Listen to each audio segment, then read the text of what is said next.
So it illustrated to me the typical perspective that you meet from IT, from the enthusiasts from the IT world, is actually they're thinking forward essentially from the capabilities of the technology. And thinking forward, what other things could this technology do? It's fascinating technology. It's fascinating to think forward, gosh, what else could this do? And that's interesting, but it contrasts with the way lean thinkers think, which is how do I think back from the use of what I'm producing or supplying, how do I think back from the circumstances of the customer and the user? And that's quite profound. And that happens at any level. It's what are the circumstances and the needs of my immediate customer in the supply chain, in the production chain, the value chain. But it's also, much more importantly, the circumstances and the value, the problem that my ultimate customer is trying to solve using my product and service and some knowledge. So actually thinking back from the customer and judging the value of everything we do from the customer's perspective is a fundamental starting point.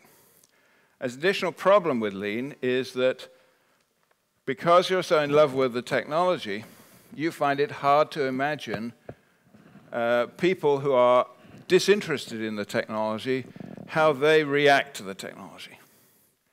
And sort of geeks really find it hard to imagine a world of people who don't get it. And so that's an even bigger problem, is an even bigger threshold. There's a kind of technological threshold as well. You know too much. So therefore, it's very difficult to imagine from the customer's circumstances where the customer doesn't know and doesn't want to know, but actually wants the use out of what you're providing. So that's a fundamental difference in perspective. I'm not saying one's absolutely right or one is absolutely wrong. I'm contrasting these to make them clear and visible. We need both perspectives clearly, but actually in the end, determining what value is has to be done at every point in time from the perspective of the customer. Not, yes, asking the customer, but using our knowledge of what the customer could have, imagining what the customer could have, and observing very closely exactly what the customer was trying to do in using the products and services that we're providing. So that's, I think, a very important starting point, is lean defines value from the customer's perspective. The CEO here is interested in, if we think back from the customer's perspective, then we can define the gaps in our ability to provide the value that customers are looking for. We can translate those gaps. We can look at customer complaints. We can observe how poorly customers are using the products, how they're not utilizing their capabilities, and maybe those capabilities are not necessary. And we can begin to define the gaps in terms of our definition of value that don't necessarily correspond with what the customer is actually using them for. So the CEO is interested in the consequences of that. If we can understand the customer complaints, if we can understand how we're not fulfilling the exact value needs of the customer, and we can address those going right back to good basic quality, zero defects at every point in the process, just in time, rapid response, all of those things that are necessary to get the customer exactly what they want.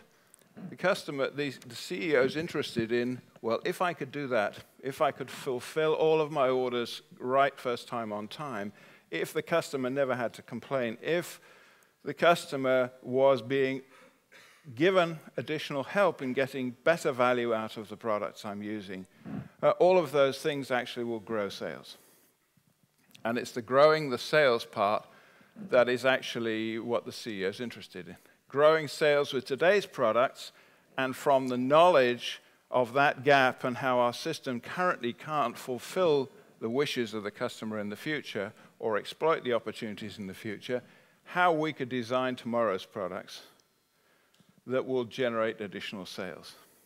So the purpose of thinking back from the customer is both to get it right in terms of the definition of value of what we're trying to create, but is also to grow sales for the business. Okay, let's go to the second principle, value streams. I remember giving a talk, can't remember where now, but I certainly remember a professor getting up at the end of a talk about value stream analysis and about analyzing value streams. And he came up and he said, but look, this is simple. This is actually just a maths problem. You know, everything can be solved as a maths problem. A value stream, you just have to model it and simulate it and eventually automate it. And you've solved the problem. What's the problem? Well, that's, of course, where most IT folks come from simulation, from modeling, and automating systems. The lean folks, on the other hand, actually the power of being able to see the sequence of steps that create value from the customer and my contribution in that sequence of steps is that it gives the context for the actions of individuals in the process to unblock that flow of value creation. It's the context. It's not necessarily that the individual is going to redesign the value stream, but the individual is going to improve their actions within the value stream to simplify the work, to eliminate delays, to perform the work more completely and accurately on time, et cetera, et cetera. So having understood that and simplified the work, then we can begin to think about certainly automating the bits of work that are standardized. So again, two different perspectives. A perspective of simulating, bringing a systems perspective, which is extremely important. But on the other hand, actually understanding the system, instead of making the system invisible in an automated system that individuals don't need to worry about or understand how it works, actually understanding how the system works as a whole, in which we can then focus activities on the right places at the right time. And for the CEO, the value of looking at the value creation, the horizontal value creation process and all of the activities that are necessary to support that is so the CEO themselves can see why it is broken, where it is broken, and why it takes too long, and the consequences of the delays in the system.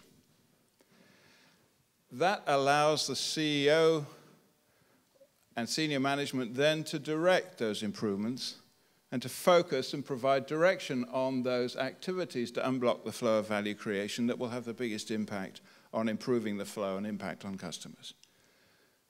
And then having done that, having understood how the current system is broken, how we would, in the light of that, design the next product, the next generation service, the next generation solution for customers.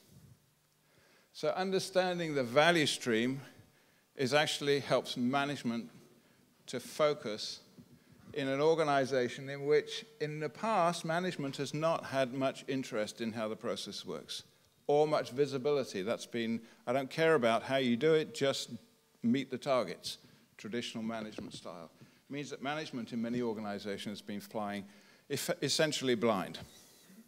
This makes the process visible, which makes the actions contributing to improving the process visible and makes management a lot more effective. So that's the value stream perspective. What about flow? Flow, again, the IT perspective, and I'm caricaturing this to make a point. The IT perspective is, okay, if I can automate it and simulate it, then I can optimize the system as a whole, maybe. But actually, nobody's really asking for the system as a whole because traditional management systems are vertically oriented and they're essentially about optimizing pieces of the system. Optimizing my piece, your piece, optimizing your assets. And it's about point optimization. That is essentially what's been driving you to design the kind of ERP systems you have today. And the flip side of that, and I've heard this time and time again, the knee-jerk reaction is we will force compliance through IT. We will force everybody to have to do it this way. And that management likes to hear that because they like compliance, and they like this as a way of enforcing compliance. It doesn't work.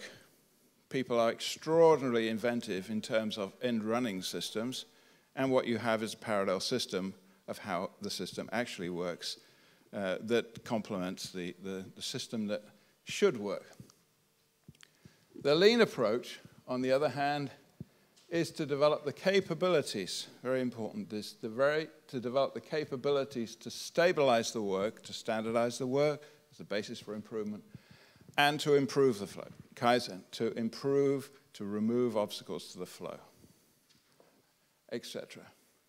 So it's about developing the capabilities of simplifying the flow, simplifying the work, gradually focusing on the customer-driven demand all the way through, and gradually linking those steps so the whole process begins to flow, and you begin to optimize the whole process rather than point optimizing individual assets or work.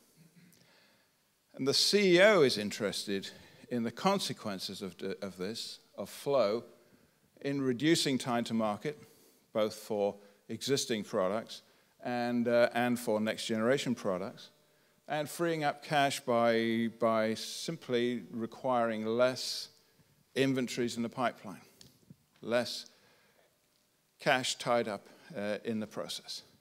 So that's a very quick way of delivering results from lean, is beginning to get the process not only to be done right first time, but to flow right first time, and to begin to flow at the pull of the customer, which we'll come to in a second. So freeing up cash is the second thing, second consequence the CEO is interested in from streamlining the work and enabling that greater communication up and down the stream using IT, absolutely. Okay, let's come to pull. Organizations have traditionally only been essentially organized vertically. Budgets, careers, knowledge has been deployed through vertical functions in every organization, including Toyota. And the traditional management has essentially been interested in control from the top.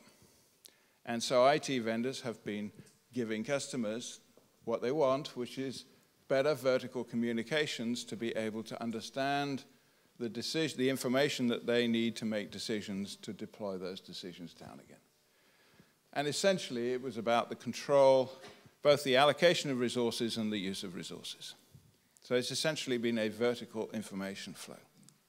Whereas lean, actually the key thing is to build a horizontal communications from the customer all the way back so that I can align my capacity with the customer, the demand of the customer. The real demand of the customer, not the consequential demand of delays and amplifications and just-in-case algorithms in multiple systems. So eliminating the gap between the customer and the supplier and leveling the demand means I actually don't need that extra capacity. I don't need to build in all those buffers to cope with the apparently chaotic demand that is actually not chaotic in the marketplace. So the consequence that the CEO is interested in here is actually the ability to not only free up assets and resources and space and time from people, but it's actually when you do something with that, either additional demand, meet additional demand with no extra resources, or actually by designing next generation systems requiring less assets. In the early work with Tesco, we did demonstrating we could create flow through warehouses, enable Tesco to save £400 million by postponing their warehouse build program by 4 years. And that got the attention of the CEO. They were able to design future generation distribution systems at far less cost than existing systems because we had made the step to allowing the product to flow. And what about perfection, the final piece of the story? And maybe I would rephrase this even slightly from when I wrote this. Everywhere, I think, the prevailing notion of how you bring about change has been we get a bunch of experts, and we get a bunch of staff experts at headquarters, or we hire a bunch of consultants, and those experts then deploy and roll out the change across the business. And that's very much the way Six Sigma has been deployed, the way many IT programs have been deployed as well. The lean perspective, on the other hand, is that we are engaging everyone in developing the capabilities to create value, better value for customers, and to be able to see that, the impact that their actions have on creating better value for customers, and simplifying and improving their work required to do that. So gains for the organization, gains for the customer at the same time. And everybody is very clear that that's their objective. But everybody is contributing to those objectives, not simply the experts. The CEO is interested here in, as I said before, is interested in reducing the amount of capital that I need to run simpler tools with simpler processes that are more accurate, that solve the customer's needs directly. And so we can see, we can we can design systems in the future that require far less capital. So increased sales, freed up cash, reduced cost in terms of freed up capacity that you do something with or you get rid of, and less capital required for the next generation equipment. Those are the business benefits that both the lean folks and the IT folks need to recognize and contribute their activities towards, because otherwise, frankly, they won't continue to have customers.